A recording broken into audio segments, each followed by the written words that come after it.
For this is the day of the Lord God of hosts, a day of vengeance, that he may avenge him of his adversaries. And the sword shall devour, and it shall be satiate and made drunk with their blood.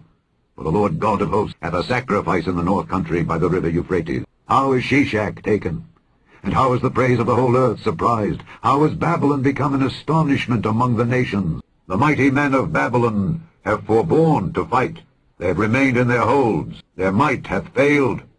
They became as women. They have burnt her dwelling places. Her bars are broken. The word that the Lord spake against Babylon and against the land of the Chaldeans by Jeremiah the prophet. Declare ye among the nations, and publish, and set up a standard. Publish and conceal not. I will raise and cause to come up against Babylon an assembly of great nations from the north country. They shall set themselves in array against her.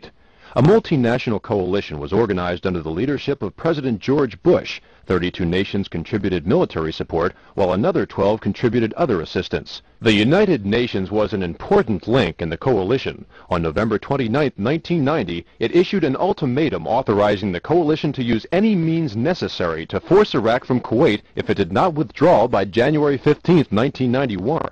On January 16th, a combined attack of cruise missiles and bombing sorties were aimed at Iraqi air bases, command centers, and missile launchers.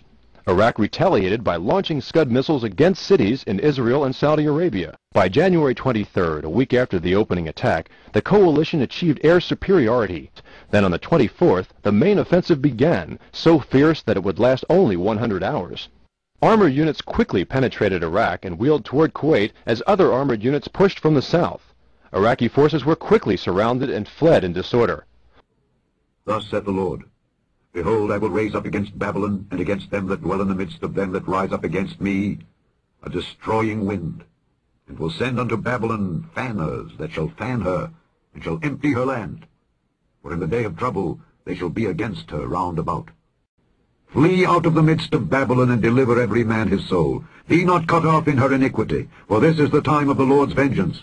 He will render unto her a recompense, day of the Lord's vengeance, and the year of recompenses for the controversy of Zion.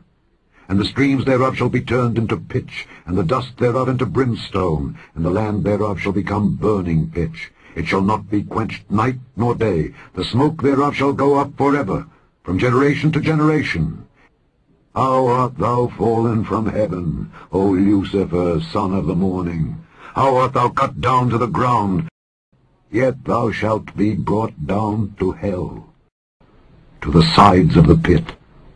They that see thee shall narrowly look upon thee, and consider thee, saying, Is this the man that made the earth to tremble, that did shake kingdoms? A disheveled and disoriented Saddam Hussein, hiding with a pistol by his side.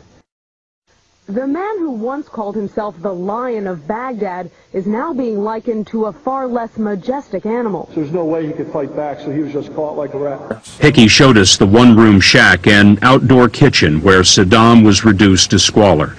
He still fancied himself president of a nation, but here he was the Lord of the Flies. Saddam's kitchen. Well, for some time, I guess. There's instant coffee, cans of tuna, and jars of beans. The court has decided to sentence defendant Saddam Hussein al-Majid to be executed with hanging.